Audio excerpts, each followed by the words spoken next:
guys, welcome to a new video. If you're new here, welcome to the family. My name is Kiliaritse Piri, and if you are a returning subscriber, thank you so much for coming back. Thank you so much for being my day one, and thank you so much for tuning in.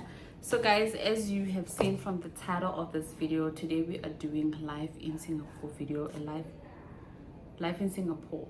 Yeah, we're doing a segment about life in Singapore. So I'm gonna be giving you guys tips on how to sort of like go about life in Singapore, because we all know that life here is like expensive, especially when it comes to things like apartments, groceries, and schools. Maybe this video might be helpful for you, and stay tuned because I'm going to be giving you guys tips on where to buy your groceries.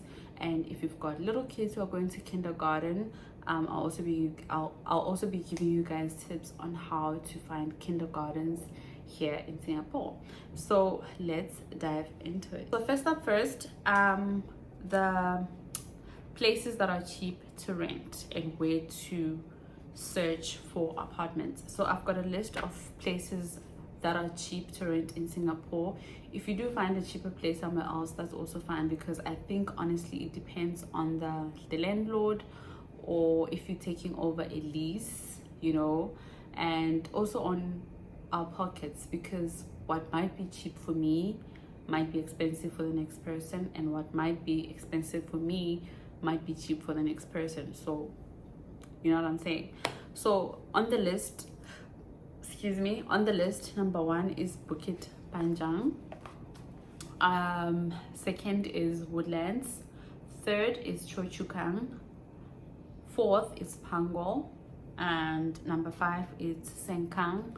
I can attest on Choa Chu Kang, and I think Choa Chu Kang because I currently live in Choa Chu Kang. But in my experience, I think Yishun is also quite affordable because we have lived there. We were living in North Park, there by North Point City. It was quite affordable when we moved here, but then after a year, because we only took like a year lease, the following year we were supposed to renew our lease, and then the rent went up. It went up by around $800, and we're like, we've got 2 kids, the school fees, and my husband is the only one who's working, so that's when we decided to move. And we found an amazing place in Choa Chu Kang. It's not as fancy as the one that we were living in Yishun, because we're living in a condo. I'll show you guys snippets of the places so that you guys can see. So a condo is a bit more luxurious compared to an HDB, because you get your gym, you get like your swimming pools. Yeah, it's a bit more bougie compared to the HDB. I love how spacious they are, especially for the price that you'll be paying. So in our case, when we're doing the comparison, I was like, to be honest, I enjoy my space, and having a spacious place is more important than having a small place and then not, how can I put it? Like, for me, space was more important because I've got 2 small kids, and my husband needed an office, and I just love moving around, you know, like I love my space, let me just put it like that. So that's why we went for an HDB. The price was good, the area is also great, and yeah. So how to search for an apartment? So there's 3 platforms that you can choose. You can go to Carousel, they also have an app. You can go to Property Guru, they also have an app. You also can check your properties on 99.co, and you can just filter according to your budget or according to the area that you want to live in, based on your you can also sort of like calculate the time, like the commute time from where you live to work, and by that you can just download the city mapper and then enter the destinations, like your current location and the destination that you'll be traveling to, and just do your comparison before checking the apartment, or before you sign up to any lease, or before you, I don't know, whatever you might be the reason for you. But if you are looking for a place, I would recommend for you to calculate the commute time from that place to your work, or yeah, stuff like that. And things to look out for, you need to look out for scammers, because there are people who will ask you to sort of like send them the deposit to secure the place for you, because there's other people who are viewing the place, or they'll come up with all sorts of like reasons. So in your case, if somebody comes to you and tell you that, hey, look, there's like 9 people in the queue, and for you, in order for you to move to number 1, you need to pay us a certain amount, just look out for that. Be like, no, before I agree to anything, I would rather pay after viewing the place and seeing the place, because you don't want to pay somebody money and the next thing they just run away with your money or they block you. I have come across things like that when I was looking for a current place, and the minute you say, no, can I come and view tomorrow or today, that's when they just go quiet on you, they mice you. So look out for that. And the other thing that you always need to look out for, always try to find an apartment where you don't have to pay the agent fees. Guys, this is also so important, because this is how it works. So if you find a place where you sign like a 2-year lease, you're gonna need to pay the 2-month deposit, right? 2 months deposit, and you're also gonna have to pay the agent fees. So the agent fees is the same amount that you're gonna be paying towards your deposit, but you pay that to the agent, and that money you're not gonna get it back. So you're just paying somebody for helping you find an apartment, and that's it.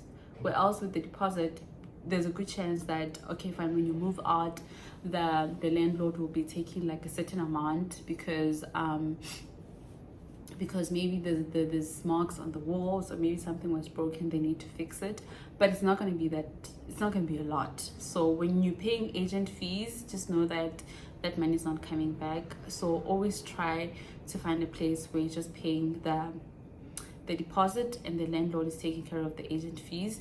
We have done that previously because we didn't know, but in future with our current place, we didn't pay the agent fees, so that was great. And we've got like clear communication. We're communicating with the landlord on a regular, which is great. And the landlord is also a friend of my husband's, which is a blessing, because sure, we're so blessed to have this family rent out their place to us.